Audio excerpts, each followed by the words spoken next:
you. Please stand by. You will now be placed into conference. Also on, he's on as Mackenzie, and he will be our technical go-to person, and he's also going to explain the system. So I'm going to let Brian do that, and then I will introduce our speakers, and you can see the topic is the Pro Bono Counseling Project. So Brian, you want to take over here, and then I'll introduce the speakers. Sure. Thanks everyone for calling in. You'll notice that you have a little phone next to your name with an X by it. It's just because you've been muted. If you're having any technical difficulties throughout the presentation, just send me a message through chat. You can send it to Mackenzie Oppenheim, and I'll get that. And I'll try to take care of your questions that way. If you have any questions that you'd like to ask the panelists, you can go ahead and also send those through the chat feature. I believe we're doing some time at the end for questions as well. Is that right, Carol? I think so. I was on mute. I'm sorry. Yes, I think that's what we're going to do. Okay, so at the end, we'll have you. There's a small hand icon that you can click on, and it'll show that you're raising your hand, and we'll open up the line to you so you can ask your questions. I believe really that's it. I don't know if Carol mentioned it already or not, but it is being recorded. So if you have any questions, just let me know. Thank you, Brian. So because this session is being recorded, I would ask that you limit your questions to general topic questions and not to personal questions about yourself, your family. Both of our speakers are available through contact of email and telephone, and you can chat questions, and like Brian said, we will have a question and answer period. So I would like to introduce right now is Bailey Susic, who is she is the Outreach Program and Professional Education Manager for the Pro Bono Counseling Project, and she has with her today Catherine Reynolds, who is one of the volunteer pro bono counselors. And the two of them are going to talk about the program and about the services, different groups of people that they serve, and how the Pro Bono Counseling Project can be accessed. So I'm going to introduce you to Bailey right now. Good afternoon. Thank you so much for joining us. I do have a PowerPoint up, so we will just be going through that. And then more towards the end, Catherine will be speaking from a clinician perspective. So to start, the Pro Bono Counseling Project, we are in our 20th year, which is very exciting. And our next slide introduces our mission, our vision, and our values. I'm not necessarily going to read through them all. However, it is important to mention that what we do is we are a nonprofit, and we provide free mental health counseling for people that otherwise wouldn't be able to afford it. So we link clients with licensed and insured clinicians to receive mental health services, mental health counseling, because again, they may be underinsured, uninsured, and or low income. Our nonprofit does operate throughout the state of Maryland. We are located in Towson. However, since we're acting as a referral, clients will call into our offices. So we do have clinicians in all of the counties. However, we obviously have more clinicians in the metropolitan areas than in more of the rural areas. So areas to discuss, I will be going through who our clients are, who are appropriate clients.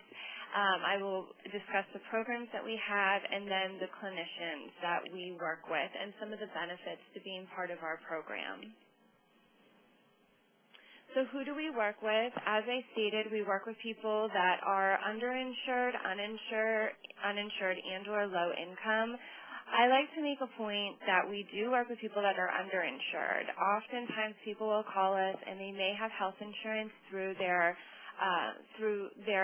employment, through their bosses. However, they may not be covered for mental health, the mental health portion of it, or if they are covered, their deductible and or their copay is just too high for them to be able to afford to access those resources. So we do take that into consideration.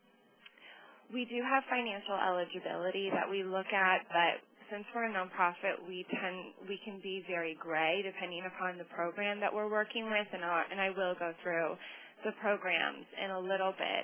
However, I did include just two examples of our financial eligibility. So if it's a family size of one person, they generally would have to make under about $26,000 a year.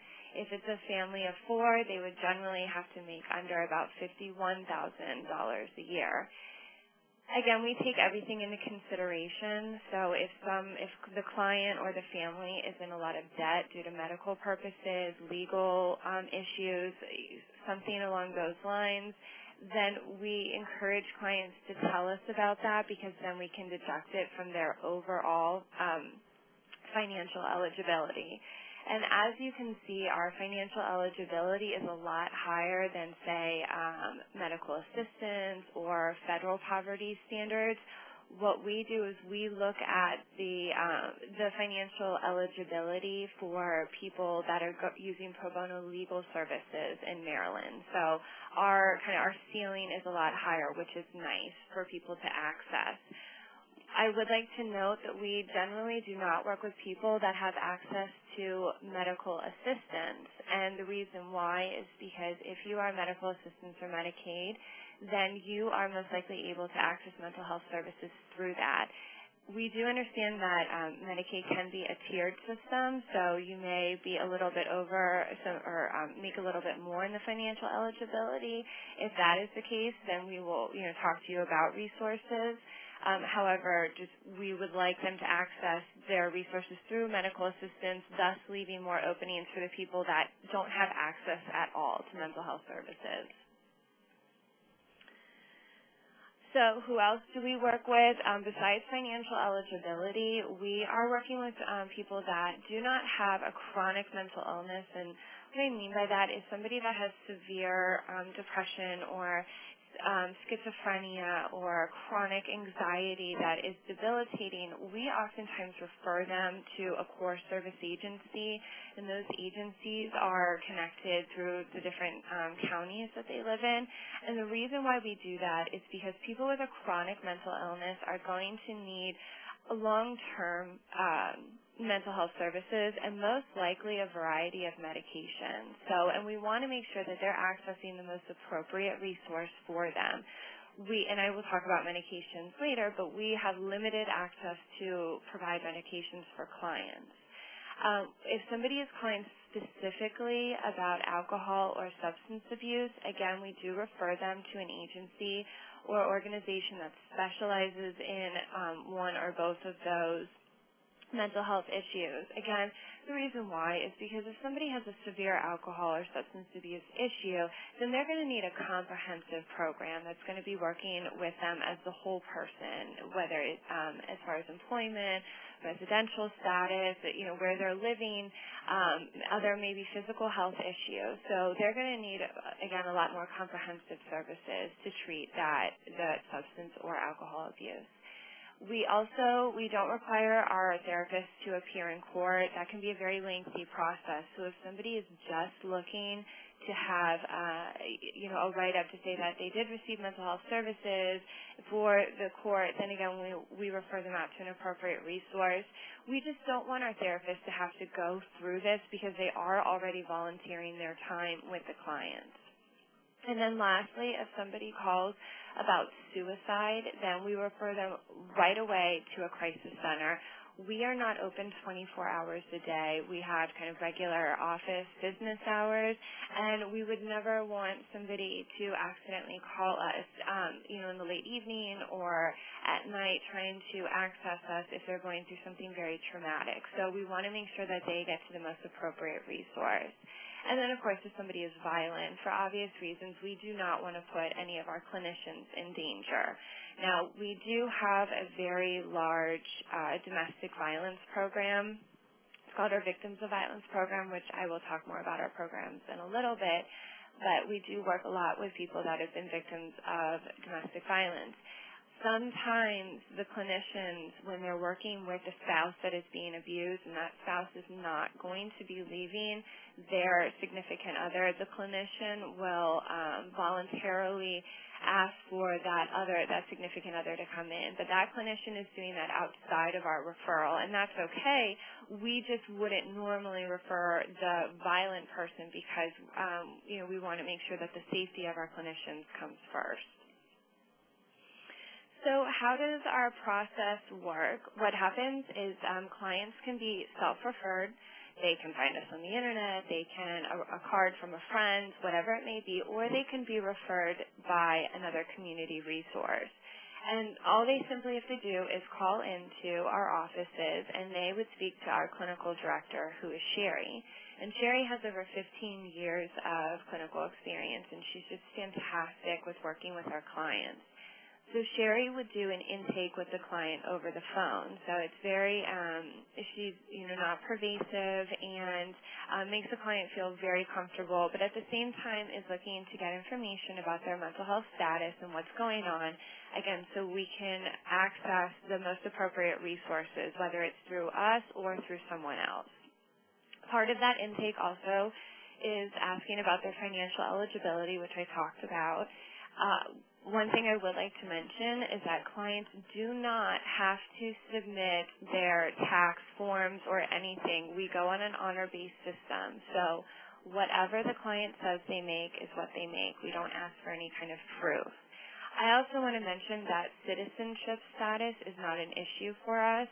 If somebody is trying to go through the citizenship process, we do try to give them some resources for that, but we are not, we can still work with somebody if they are here illegally. The next step, if the client is eligible, then they will be referred to a licensed and insured clinician in our database. So Sherry and Anna is also on our clinical team. She's a clinical assistant. Anna will go through our database, and we have over 1,500 volunteers in there throughout the state of Maryland. And they will look for a clinician that is in the client's area that specializes in the client's needs. So when clinicians sign on to work with us, they fill out boxes saying what they specialize in. They may specialize in working with anxiety, working with bereavement, working with cancer. So when clients are having very specific issues, then we try to match them with a clinician that is kind of most equipped to work with them. And then again, we want to find a clinician that is closest to their area to make it convenient for that client to access this resource. So when we call the client, when we call the clinician, what Sherry does is she presents the intake information to the clinician, obviously with the permission of the client. And I think one thing that our clinicians do like is that we do a thorough intake process, so there's not a lot of surprises for when we refer the client. They know what they're going to be working with or who they're going to be working with. So if the clinician decides to accept the case, then Sherry and or Anna will call the client back and tell the client that, okay, we found a clinician for you. This is their name and number. We have already worked out available time and day because the clients may have time constraints, and so does the clinician. So we try to find a clinician that can work within that client's schedule. And but you need to call. Here's the number. You need to call the clinician. They are expecting your phone call. You can tell them that you're calling from Pro Bono or from a Pro Bono referral. They're expecting your phone call so you can make that first appointment.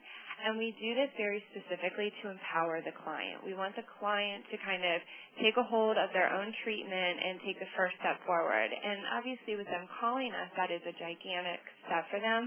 But as the follow-through, kind of making that first appointment allows them to own that appointment and to own their own treatment. So when the client then calls the clinician, then they agree to meet. At this point, we really do step outside. We step out of the relationship. Now, of course, we are always there if the clinician or the client are having problems.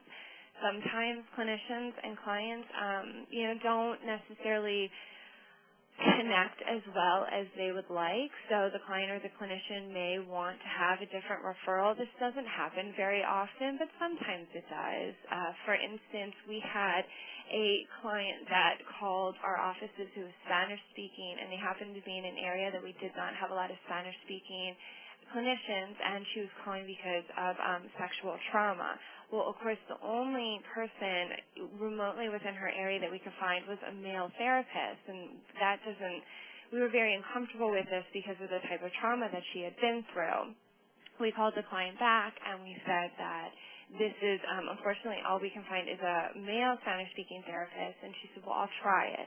So, and it ended up that the relationship worked out okay, but in a circumstance like that, even though she was willing to try the treatment, she could have gone in on the first day and said, this does not work for me. So at that point, she could have absolutely called us back, and we would have done our best to then connect her with somebody more appropriate. And same thing for the clinician. If the clinician feels that the connection isn't working, the clinician can call us and say, this client may need to see somebody else. But other than that, we step out of the relationship, and all we do is, at that point, is we call the client at 1 month, 3 months, and 6 months to follow up with their treatment, for our own records and to see if there's improvement. And then we also call the clinician 4 times a year, so quarterly, just to get their hours to see, how long clinicians are working with clients and how much time they're spending with clients. And again, this is more just for our records, and it helps us with funding resources as well. So that is the referral process. It's very easy for the client.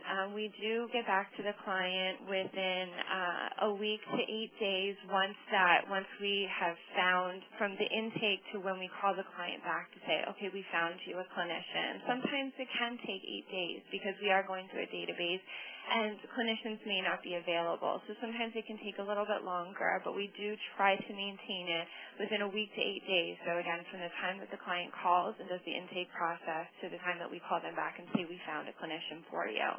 We do not have any waiting lists, which we work very diligently in this office to make sure that we maintain that. I think it's very important that when people are trying to access these resources that we can provide these resources as soon as possible to them.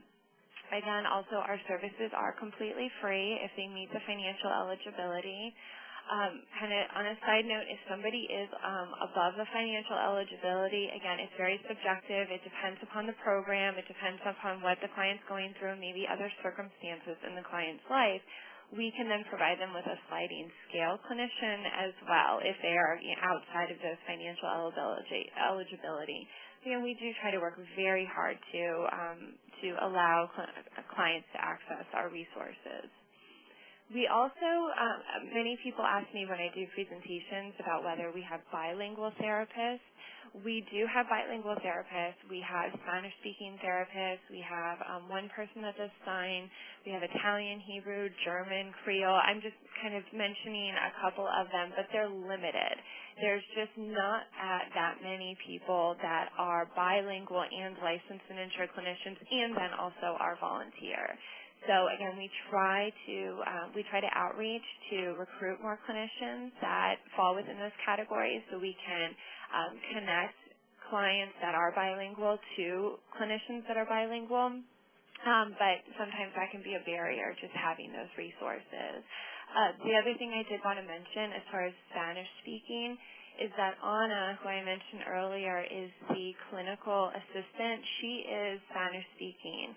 So if a Spanish-speaking person calls, they will be connected directly to her, and she can then talk and do the intake with them, and then she works with them directly to access those resources. So it has really, by having Anna's been with us for almost 2 years now, it has really streamlined that process, and Anna is wonderful working with our clients as well. So the different programs that we have, the reason why we have these different programs is to help us access different funding, and it's also to allow us to reach out to certain demographics that may need our services more than others.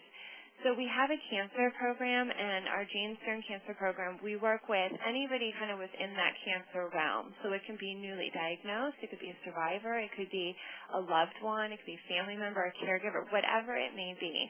But we do a lot of outreach to hospitals and to other community organizations that are working with people with cancer.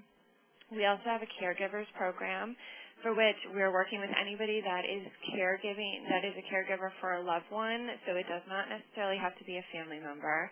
And we're finding that a lot of the people within our caregiver programs are children that are caring for aging parents. But we have seen an increase in parents that are caring for children that may have a disability. So it can absolutely go both ways. We have a Parenting Alone program, so helping women to build healthy families. We've actually, and I apologize, it's a mistake, that we've expanded this program for Parenting Alone in general, so it's men or women. Not that we were trying to exclude men from this program, but our original funding was through the Baltimore Women's Giving Foundation. So when we originally developed this program, through that funding, it was specifically for women. But we have since expanded that program to include all parents that are single parents. We also have a Transition and Depression. This is our elderly program or our seniors program. We have a Victims of Violence program. This is for anybody that is a victim of violence or somebody that witnesses violence. And we have a private counseling for public service, and this is our military program. I'll talk about some of the trends that we see with the different programs in a little bit, but our military program, we do receive funding from the state of Maryland to do this program, and we do a lot of work working with the National Guard for pre-deployments and post-deployment, so they have access to our resources, and not only the serviceman or woman, but also the family members. And again, the programs are simply, one, to help reach to certain demographics, but then also for funding purposes. But I try not to confuse clients. Sometimes clients think that they may have to fit into a particular program. They don't have to. They don't have to fall into one of these programs. It's simply if they're underinsured, uninsured, and or low income, that when clinicians sign up, that they may say that they specialize in some of these programs. So then that helps us link people in a more efficient way. But really, clients don't have to fall into any program, or they could fall into multiple programs. So I do get the question about, how do we provide these services, especially since they're free. We do receive funding. We receive funding from foundations, from government, so state and federal. We receive personal contributions, and we do some fundraising.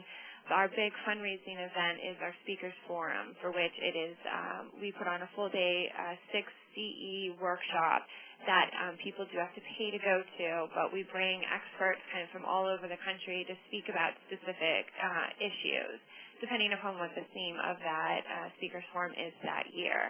So that's kind of our biggest fundraising. We more so work off of foundations and government and personal contributions.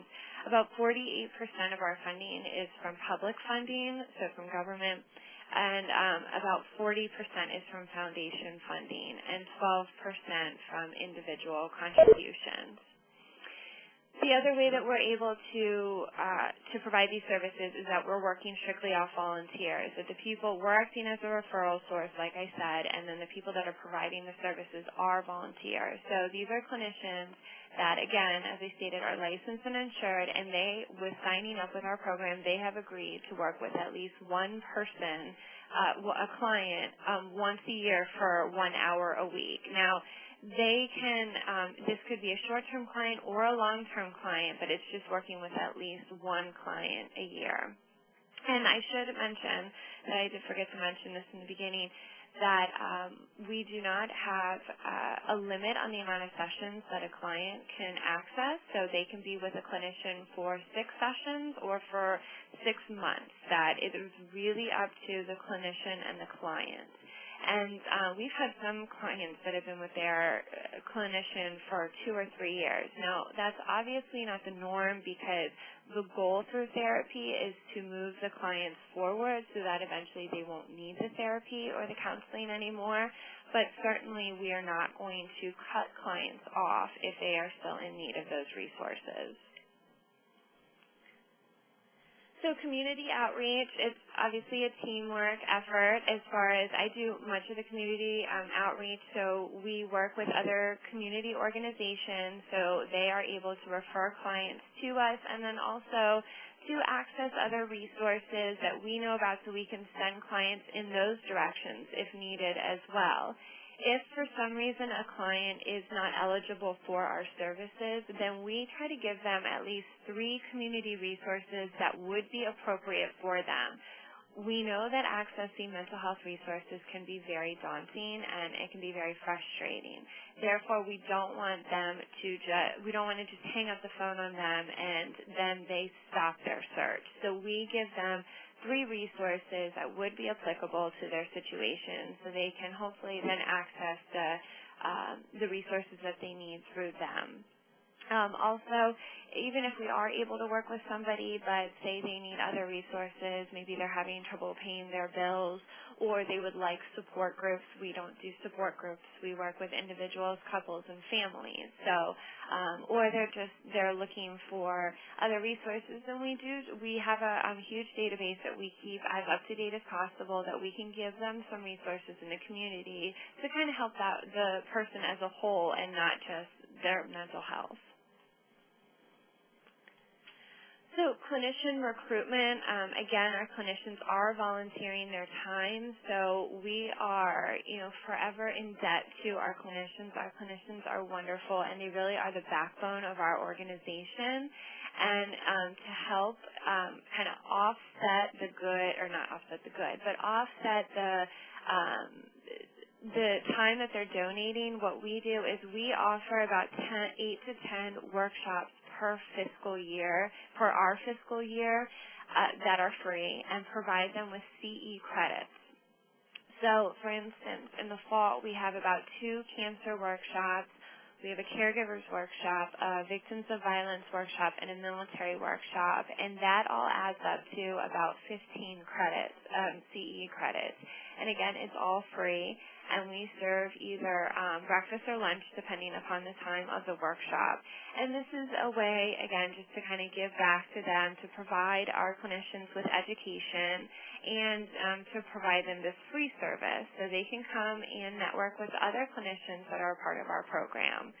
We have recently opened up our workshops to people that are not our volunteers, and they can pay a very small fee just because we wanted to have people have access to the information even if they're not a volunteer, but the majority of the people that attend these are our volunteers. Okay, some of the trends, I wanted to speak about some of the trends that we're seeing, the clients that we have. That first of all, a very large percentage of the clients that are calling us are victims of violence. So people that have had physical, emotional, or sexual abuse. And obviously a huge percentage of the victims of violence are women that are calling. So we do have a lot of our clinicians focus in this area, so we're fortunate enough to be able to link them with very appropriate resources. We also, through our grants for victims, we can provide some taxi cab services. It's limited. It depends on how much money we have within those grants. But we do set aside, a portion of that grant or a portion of the grant money that we've written in for taxi cab services. So if we have somebody that is, say, in a different county or far enough away that they don't have a car, they're not on a bus line, they're not on a metro line, that we could provide the cab service for them so they could at least access the mental health resources that they need. Our trends some of the trends that we're seeing in cancer, we don't get as many newly diagnosed people that call us. Probably that is because they are so overwhelmed with the amount of resources and just the physical health aspect of cancer. So a lot of times we get people that are calling later into their treatment. But one interesting thing that we have found with our cancer clients is that we're seeing a much higher percentage of the African American community calling that are dealing with cancer issues. We have worked essentially with other community resources to reach out to the African American community, including churches, Komen, Sisters Network, so organizations that are specifically within the African American community to give access to our resources that within the African American community and the Latino community that there oftentimes is a higher stigma or much more of a stigma against accessing mental health resources than there is in the white community, but doesn't mean that there's any less need for those services. As far as military families are concerned, we tend to work more with the military families than the service man or woman. We're not sure why this happens, but it just happens to be the trend that we're seeing with that. Again, we do a lot of work with the National Guard, attending post-deployments and pre-deployment. And a lot of times family members attend those events, so we're able to give them the resources while their significant other is away.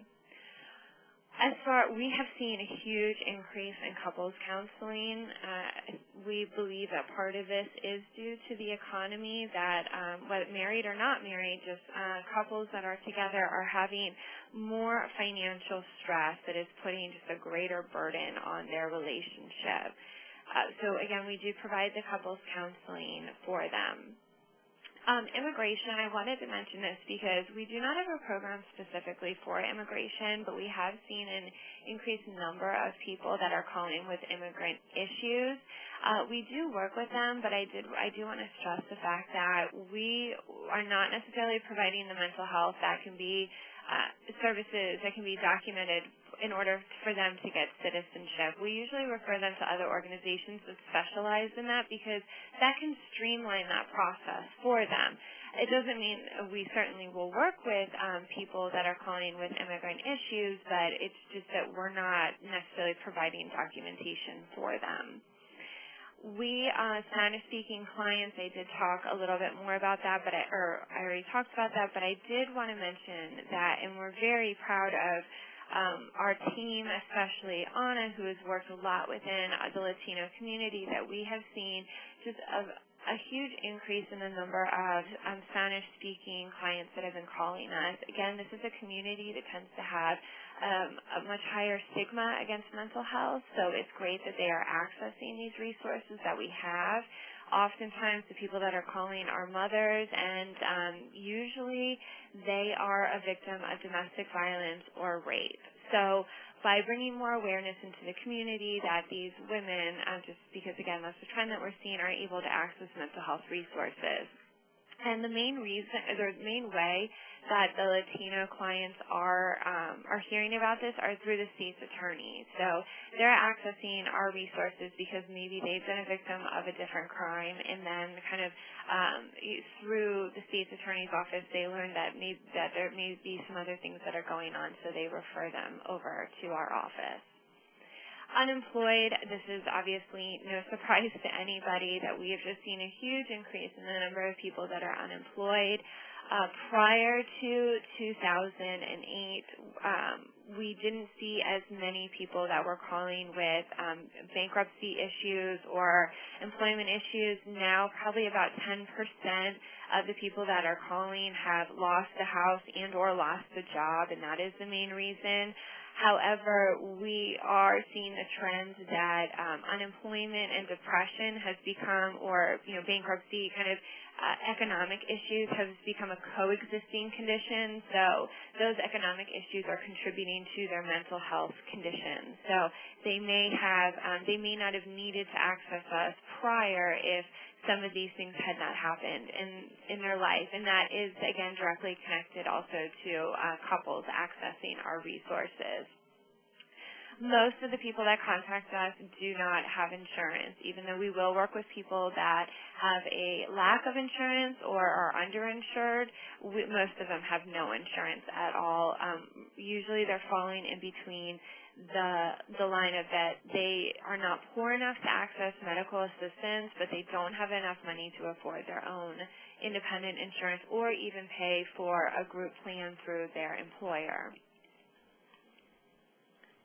And now I'm going to turn it over to Catherine Reynolds. She is one of our clinicians, one of our volunteer clinicians, and we thought that it would be nice for the participants to kind of hear from that perspective about volunteering with us and the type of clients that we do refer to our clinicians. Hi, I'm Catherine Reynolds, and I'm a licensed clinical professional counselor. I'm in private practice, and I've been working in the field for about 25 years now. I started taking clients from Pro Bono Counseling about a year and a half ago, and I have seen a couple of clients in that time. One was really a family, I guess, and one was an individual. I think one of the questions people have for me is why, well, my clients had actually asked me this, why would you do this? And one of the things that I like about doing this is that I get to give back to the community. I am in private practice, and I do need to make a living, but I do want to help the community and be able to give back as well. And the clients that I've seen from Pro Bono have been really wonderful to work with. They're motivated and they really want to help, and it's just been really nice. I've even, in the family situation that I've seen, it was a divorce situation, and I've been able to get the other parent in for some of the sessions, even though that was not the referring parent, and things like that. Another advantage from a clinician perspective is that there's just no insurance paperwork that you have to do, and you're just really free to do the kind of work that we all enjoy doing, which is helping people and doing the therapy. So my practice is small and growing, but again, in this situation, it works really well to be able to take on a couple of the pro bono clients. Let me see if there's something else. I guess for me, those are the types of situations that I have seen in terms of types of clients referred, but I know there's a wide variety that Bailey has already mentioned. Trying to think, Bailey, am I missing anything? Did you want to talk just as far as the dedication from the clients? Because I know oftentimes non-volunteering clinicians will ask, well, do the clients show up? Like, do they bother? Do they even want to be treated? No, I have found that they've been really reliable and responsible about therapy. They come in, they show up on time, they don't cancel their appointments a lot, they're motivated, and they work hard, and that's the kind of clients therapists like to work with, because that's where we can help make change happen, when they're invested in the therapy and want change.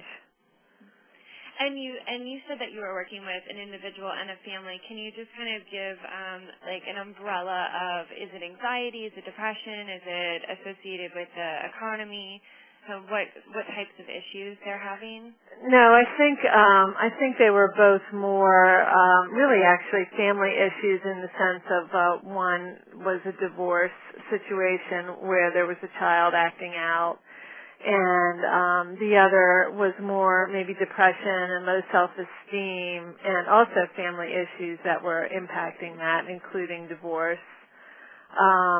But certainly anxiety played a part in both, but I don't know, it wasn't like a clinical diagnosis of anxiety, but it was certainly present.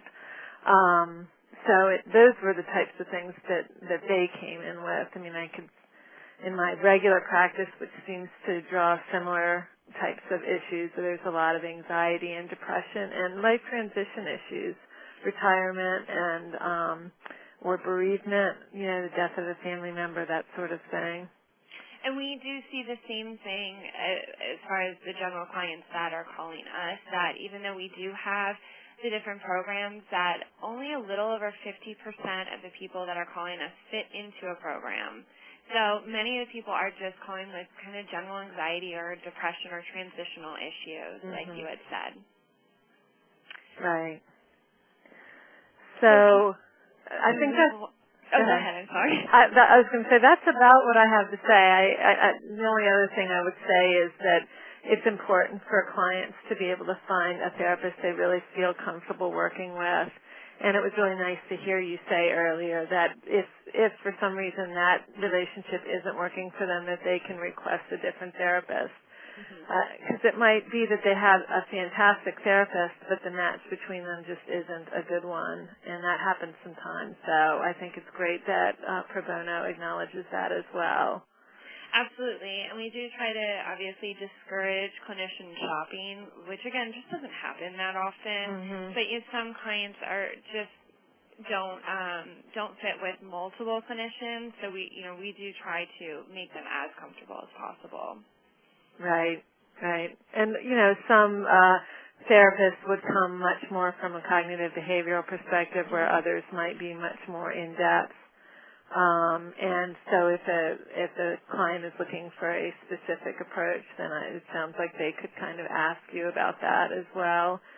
Yes, and kind of a caveat to that is we do have one of the boxes that people can click off or check off is spiritual counseling. So we do have some people that call that have very specific spiritual ideas or needs. So we can connect people with those specific things as well. Right. And the other thing that's been nice for me as a clinician is that when I get a referral, I'm asked if I can take the case on. So if I'm really busy and I really don't have an opening, I can say, I'm really sorry, I have to pass on this one, call me in 2 months. Or if I feel like I don't have the expertise that they need for a particular situation, I can also tell them that. It doesn't, it sounds like they look at that before they even call me, so that hasn't been a situation for me, but it certainly is nice to be able to say, I don't think that this is going to be one I'm going to be able to help because I don't have that experience. So I think that's important for, clients to know as well, that they're not just going to get stuck with the next open clinician, that you all try to match them up based on the expertise of the clinician. Yes. Well, it sounds like we wanted to leave time for questions to both of us, but I did want to just bring up my contact information.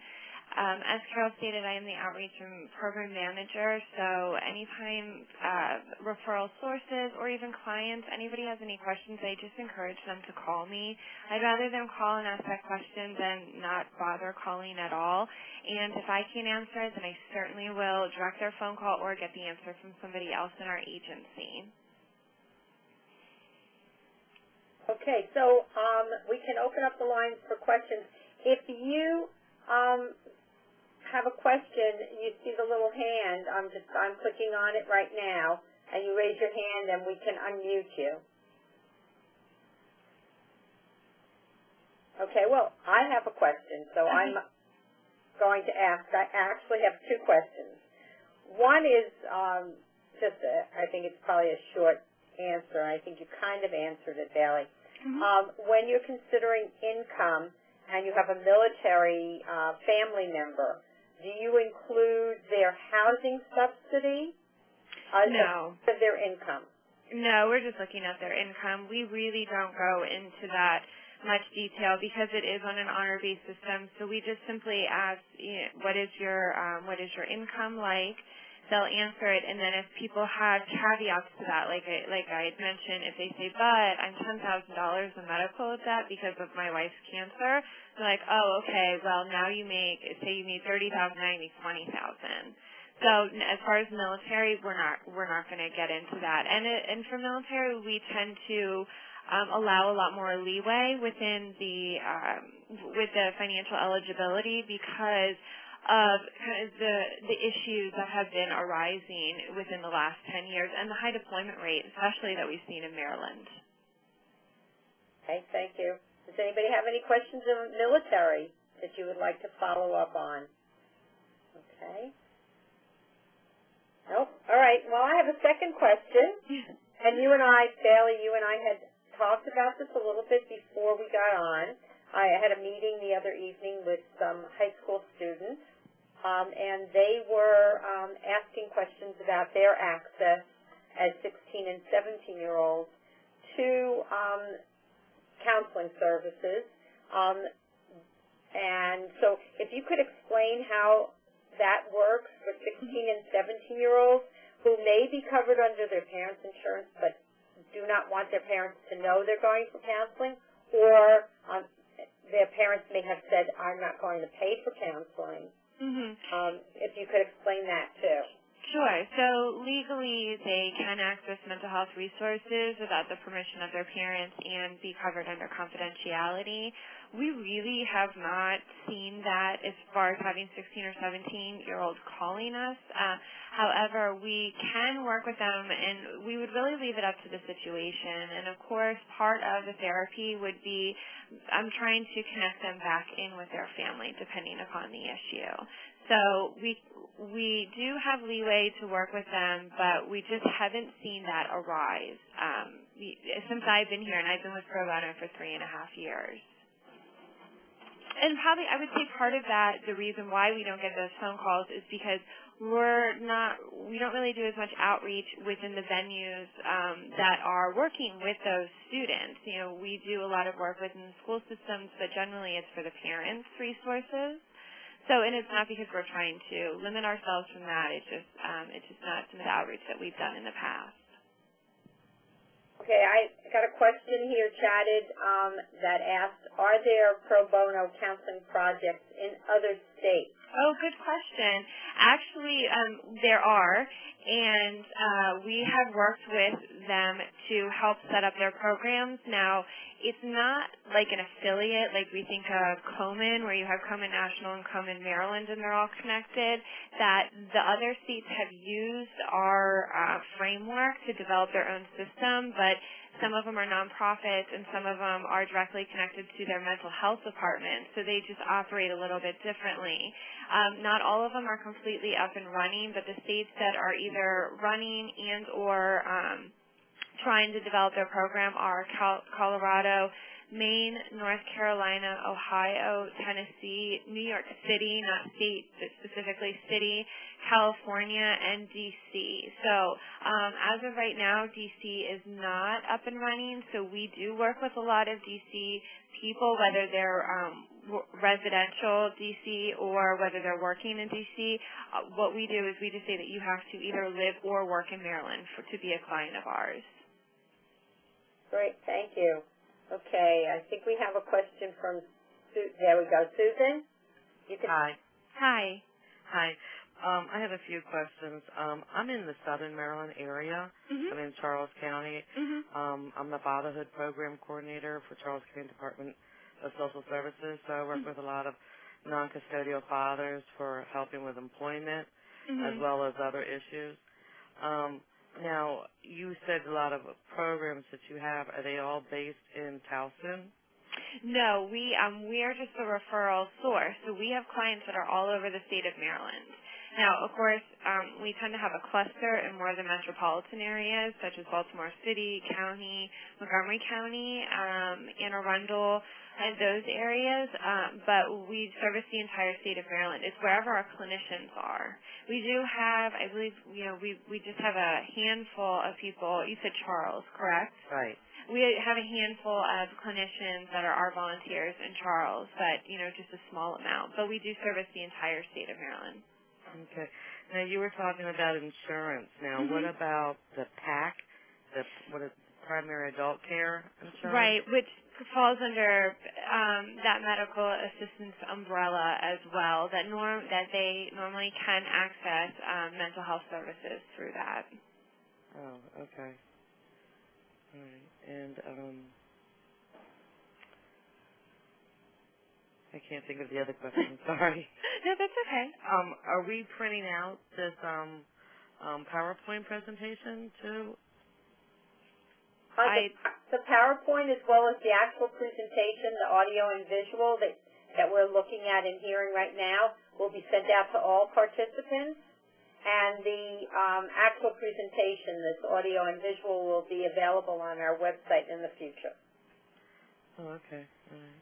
Okay? Thank you. Thank you very much. Okay, great. Thank you. Do we have any other questions? Well, I would like to thank Catherine for her volunteer time, and I know that when you are in private practice and you are giving so much to so many people, to also provide that extra time and to want to give to people who are referred to you through the Pro Bono Counseling. It's a very honorable and compassionate and kind, and also I think you get a lot out of it too, personally, because you do have a relationship with each of your clients. So I want to thank you for doing that. Well, thank you very much. It really is enjoyable, and, there is the bonus of the trainings that Pro Bono put on, which are always very good as well. So I hope that they are able to continue to recruit more clinicians as well, because it's a really good organization and a good program to be part of. And we very much thank our clinicians as well, and part of the reason why they're so important is because we are the only service in the state of Maryland that offers free mental health services the way that we do. Sometimes there are some organizations that have very specific niches to offer mental health, but we're the only one that kind of has that umbrella of mental health services for counseling that is completely free for clients. So without them, that there would be a serious lack of services. Right. All right. Well, if we don't have any other questions, we can say goodbye.